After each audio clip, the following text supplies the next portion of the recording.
Assalamualaikum warahmatullahi wabarakatuh.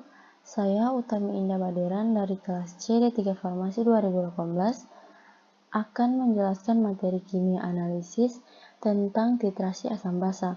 Yang pertama ada pengertian titrasi. Titrasi merupakan suatu proses penentuan banyaknya suatu larutan dengan konsentrasi yang diketahui dan diperlukan untuk bereaksi secara lengkap dengan sejumlah contoh tertentu yang akan dianalisis atau belum diketahui konsentrasinya. Sedangkan titrasi asam basa merupakan suatu proses penentuan kadar atau konsentrasi suatu larutan basa dengan larutan standar asam yang sudah diketahui konsentrasinya atau sebaliknya. Proses titrasi dikenal dengan istilah titik ekivalen dan titik akhir titrasi. Penambahan larutan standar dilakukan sampai mencapai titik ekivalen, yaitu suatu keadaan pada saat asam dan basa tepat bereaksi. Asam secara paling sederhana didefinisikan sebagai zat yang apabila dilarutkan di dalam air akan mengalami disosiasi dengan pembentukan ion hidrogen sebagai salah satunya ion positif. Beberapa asam dan hasil disosiasinya adalah sebagai berikut, yaitu HCl menjadi H+ tambah Cl- atau ion klorida, atau CH3COOH menjadi H+ tambah CH3COO- ion asetat. Sedangkan basa didefinisikan sebagai zat yang apabila dilarutkan di dalam air mengalami disosiasi dengan pembentukan ion-ion hidroksil sebagai satu-satunya ion negatif. Hidroksida yang larut seperti natrium hidroksida atau kalium hidroksida hampir sempurna berdisosiasi dalam larutan air yang encer. Jenis-jenis titrasi ada satu titrasi asam basa, titrasi oksidasi reduksi atau titrasi redoks, reaksi pengendapan atau presipitasi, reaksi pembentukan kompleks atau kompleksometri. Yang pertama ada reaksi asam basa, yaitu penetapan kadar ini berdasarkan pada perpindahan proton dari zat yang bersifat basa atau asam, baik dalam lingkungan air atau bebas air. Yang kedua ada reaksi oksidasi reduksi atau redoks. Dasar yang digunakan adalah perpindahan elektron.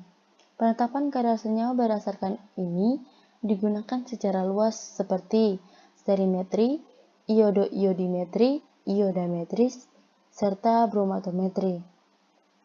Yang ketiga ada reaksi pengendapan atau presipitasi. Penetapan kadar berdasarkan terjadinya endapan yang sukar larut, misalnya penetapan kadar secara argentometri. Yang keempat ada reaksi pembentukan kompleks atau kompleksometri. Dasar yang digunakan adalah terjadinya reaksi antara zat pengompleks organik dengan ion logam menghasilkan senyawa kompleks yang mantap. Prinsip titrasi asam basa yaitu asam basa melibatkan asam maupun basa sebagai titer ataupun titran. Kadar larutan asam ditentukan dengan menggunakan larutan basa atau sebaliknya. Titran ditambahkan titer tetes demi tetes sampai mencapai keadaan ekivalen, yang artinya stoichiometri titran dan titer tepat habis bereaksi. Dalam hal ini biasanya ditandai dengan perubahan warna atau indikator. Keadaan ini disebut sebagai titik ekivalen, yaitu titik di mana konsentrasi asam sama dengan konsentrasi basa atau titik di mana jumlah basa yang ditambahkan sama dengan jumlah asam yang dinetralkan, yaitu H+ sama dengan OH-. Sedangkan keadaan di mana titrasi dihentikan dengan cara melihat perubahan warna, indikator tersebut disebut sebagai titik akhir titrasi. Titik akhir titrasi ini mendekati titik ekivalen, tetapi biasanya titik akhir titrasi melewati titik ekivalen. Oleh karena itu, titik akhir titrasi sering disebut juga sebagai titik ekivalen.